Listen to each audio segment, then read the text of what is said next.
Le professeur Jean Dubé, directeur de l'École supérieure d'aménagement du territoire, on s'est souvent tourné vers lui pour avoir son opinion sur des grands projets dont on a parlé à Lévis et Québec. Professeur Dubé, bonsoir. Bonsoir. Professeur Dubé, si des chercheurs, parce que c'est votre quotidien d'analyser des projets d'aménagement de territoire, si des chercheurs, des étudiants, vous êtes arrivés avec un plan aussi grandiose en 4 axes, ça aurait été quoi votre appréciation de leur travail? Oh, c'est une bonne question. En fait, déjà, la première question que je leur aurais posée, c'est quoi l'objectif?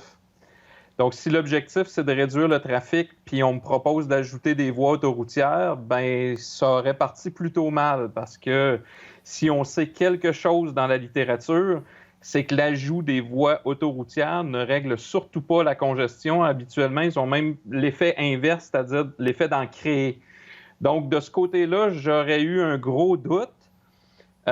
Par contre, effectivement, l'idée d'inclure du transport en commun entre les deux centres-villes me semble effectivement une idée qui est intéressante. Et dans l'optique où est-ce que si on améliore vraiment la rapidité des déplacements, puis encore bien le confort et tout, ben il y a probablement des gens qui vont faire le choix de changer de mode de transport. Donc ça, c'est la partie que j'aurais évaluée avec un plus.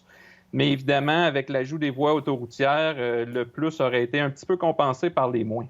Est-ce qu'on a une population suffisante et suffisamment de congestion pour justifier un projet aussi grandiose? Bien, en fait, il n'y a pas vraiment... Bon, ceux qui prennent l'auto vont dire qu'effectivement, il y a de la congestion, puis c'est vrai que depuis une dizaine d'années, on note une augmentation de la congestion. Le truc, c'est que faut aussi admettre que jusqu'à maintenant, et même le premier ministre a été assez franc dans son point de presse, le transport en commun est l'enfant pauvre dans la région de Québec. Donc, c'est sûr que si tout le monde se tourne vers son auto en même temps, puis qu'on a une croissance démographique comme on a connu, puis comme ça risque de se continuer, ben c'est sûr qu'il va y avoir des problèmes de congestion. Est-ce que les problèmes de congestion sont graves?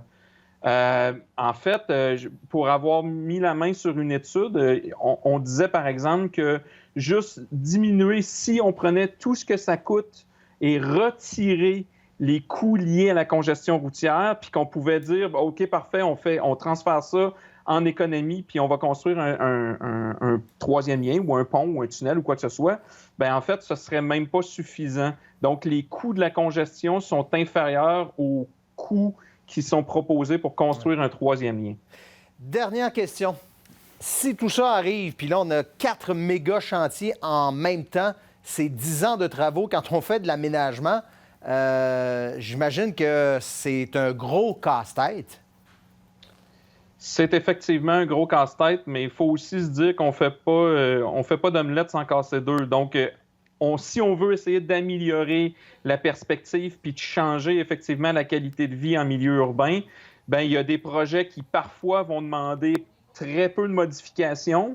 Mais si je pense, par exemple, à un tramway qui se construit sur 5 ans en plein centre, c'est sûr qu'il va y avoir des bouleversements. On l'a vu avec le réaménagement de certaines rues, notamment la rue de l'Église l'année passée puis l'année précédente. Donc, oui, effectivement, c'est des coûts à court terme. Mais ce qu'il faut se dire encore une fois, et ce qu'il faut réfléchir à plus long terme, c'est si on fait encore plus d'autoroutes, à un moment donné, il va falloir aussi les entretenir, ils vont dépérir, il va y avoir des nids de poules, puis ça aussi, ça va coûter cher. Va s'étirer dans le temps. Professeur Dubé, merci beaucoup encore une fois d'avoir été avec nous. Merci beaucoup. Bonne soirée.